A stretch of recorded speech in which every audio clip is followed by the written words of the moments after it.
2026નું વર્ષ રાજકીય રીતે આખી દુનિયામાં અસ્થિરતાનું વર્ષ હશે અથવા એવા આઘાતો લઈને આવશે એવી ભવિષ્યવાણીઓ બહુ કરાઈ હતી. એટલે બાબા વેંગાથી માંડીને નોસ્ટ્રાડમસ સુધીની ભવિષ્યવાણીઓને લોકો જોઈ રહ્યા હતા. ભવિષ્યવાણીઓ દરેક વખતે સાચી નથી પડતી, પણ એ એક દિશા બતાવે છે વર્તમાનને જોતા કે શું થવા જઈ રહ્યું છે. અને એટલે જ વેનેઝુએલાના પ્રેસિડેન્ટને અચાનક જ અમેરિકા સ્ટ્રાઇક કરીને ઉઠાવી લે, મોડી રાત્રે ધરપકડ કરે અને પછી એમને ન્યૂયોર્કની અદાલતમાં રજૂ કરવામાં આવે, એ જ બતાવે છે કે 2026નું વર્ષ વૈશ્વિક રાજનીતિમાં કેટલી મોટી ઉથલપાથલ લાવશે.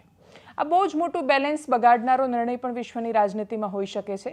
ભારત સરકારે કોઈ સ્પષ્ટ વલણ આ વિષય પર નથી દાખવ્યું. એમણે કશું જ નથી કહ્યું આ વિષય પર, સિવાય કે વેનેઝુએલામાં રહેતા નાગરિકોની સુરક્ષા માટે અને મદદ માટે એમ્બેસી કાર્યરત છે. વેનેઝુએલામાં વર્ષોથી જે શાસન કરતા હતા એ નિકોલસ મદુરો અને એમના પત્નીને ઉઠાવી લેવામાં આવ્યા અને પછી એમની તસવીરો, વિડીયો, બાકીનું બધું રિલીઝ કરવામાં આવ્યું. આ ઘટનાક્રમ થયો એમાં મહત્વની ઘટના જે યુએસમાં થઈ એ ઓહાયો સ્થિત જેડી વેન્સ, અમેરિકાના ઉપરાષ્ટ્રપતિ, એમના ઘર પર પણ હુમલો કરવામાં આવ્યો. ડોનાલ્ડ ટ્રમ્પે કહ્યું કે વેનેઝુએલાની અંતરિમ સરકારને એ માનવા માટે તૈયાર નથી અને એટલે જ ઇન્ટરિમ ગવર્મેન્ટ ત્યાં કામ નહીં કરે, પણ સેક્રેટરી ઓફ સ્ટેટ માર્કો રૂબિયો, અમેરિકાના સેક્રેટરી ઓફ સ્ટેટ, એ વેનેઝુએલાની સરકાર ચલાવશે.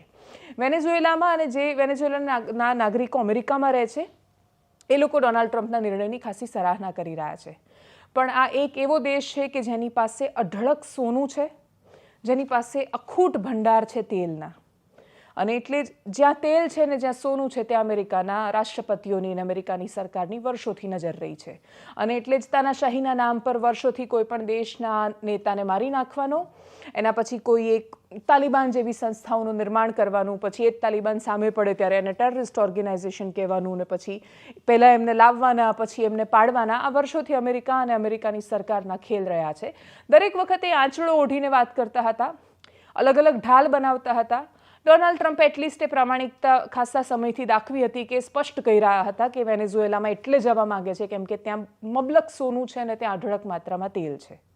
અને આ કયા પછી પણ વિશ્વની રાજનીતિમાં કોઈ ખાસ ફરક નથી પડ્યો. પ્રશ્ન માત્ર એટલો છે કે જો અમેરિકા સિવાય જો કોઈ બીજા દેશે આ કર્યું હોત તો આ ઘટના આટલી જ સામાન્ય ઘટનાની જેમ એટલીસ્ટ પશ્ચિમના મીડિયાએ આ વાતને એ રીતે લીધી હોત. જવાબ એનો ના છે. જો કે ખૂબ બધા લોકોએ પ્રશ્ન પણ કર્યા. રસપ્રદ ઘટનાક્રમ એ હતું કે જ્યારે આ સ્ટ્રાઇક કરવામાં આવી એની થોડી જ મિનિટો પછી સવારે 4:30 વાગે ન્યૂયોર્ક ટાઈમ્સના એક પત્રકારે સીધો જ પ્રેસિડેન્ટના નંબર પર ફોન કર્યો.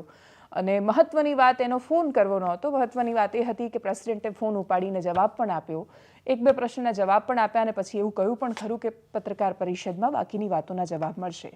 એટલે રાષ્ટ્રપતિ ટ્રમ્પ હજુ પણ પત્રકાર પરિષદોને સંબોધિત કરે છે, ફોનના જવાબ પણ આપે છે. અને હા, એ જવાબ બહુ સ્પષ્ટ હોય છે ને એટલા જ માટે રાજનીતિમાં વધારે ઉથલપાથલ લાવનારા હોય છે. અમેરિકાએ આ જે નિર્ણય કર્યો છે એ આવનારા સમયમાં, કેમ કે ચીનનું ડેલિગેશન પહોંચ્યું હતું વેનેઝુએલા, તેલને બહાર કેવી રીતે કાઢવું ને કેવી રીતે એનો વપરાશ કરવો, અથવા વેનેઝુએલાને કેવી રીતે તારવું ને બચાવવું, કથિત રીતે તારવું ને બચાવવું, એના એ સંપર્કો માટે. વાત માત્ર એટલી છે કે મહાસત્તાઓની આ લડાઈમાં કોઈનું તેલ લઈ લેવાની કે સોનું અંદરથી કાઢી લેવાની ભૂખમાં જે અસંતુલન વિશ્વની રાજનીતિમાં સર્જાય છે એની અસર તો ગામડાના સામાન્ય નાગરિકને પણ પડે છે. ભારતની સાથે પણ ટેરિફ મુદ્દે કોઈ સમાધાન થયું નથી.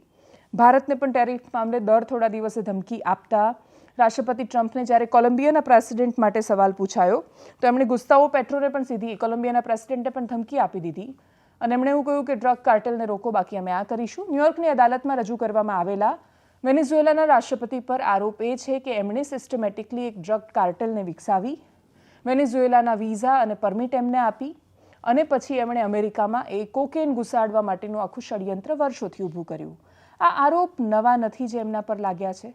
સતત વર્ષોથી લાગતા આવેલા આ આરોપોની વચ્ચે એમને ન્યૂયોર્કની અદાલતમાં આ રીતે સ્ટ્રાઇક કરીને ઉઠાવી લઈને મૂકવા, યુનાઇટેડ નેશન્સની સાવ ચુપ્પી, વૈશ્વિક સંસ્થાઓનું માત્ર ભારત પાકિસ્તાનની વાત હોય તો ઉછળીને બોલવું, પણ અમેરિકા ઘરમાં ઘૂસીને વેનેઝુએલાને લઈને આવે, વેનેઝુએલાના પ્રેસિડેન્ટને લઈને આવે તો અચાનક ચૂપ થઈ જવું, એ બતાવે છે કે દુનિયાભરની સંસ્થાઓ એ માત્ર સાંકેતિક રીતે રહી છે.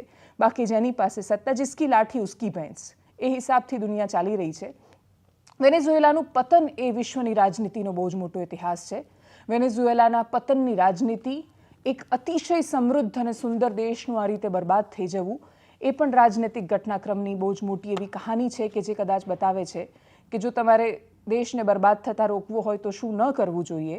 જો કે દુનિયાના દેશો મોટાભાગે એમાંથી કંઈ શીખ્યા નથી અને એટલે જ એ ફ્રી બીઝની રાજનીતિ હોય કે મફતનું ટેવ પાડવાની અથવા નાગરિકોની અંદર નકલી રાષ્ટ્રવાદના નામે બહુ જ બધી વાતો ફેલાવીને પછી મફતનું આપી દેવાની ટેવ પાડવાની રાજનીતિ એ વર્ષોથી અનેક દેશોમાં થતી આવી છે અને પછી સમયાંતરે એના પરિણામો સામે આવતા રહ્યા છે.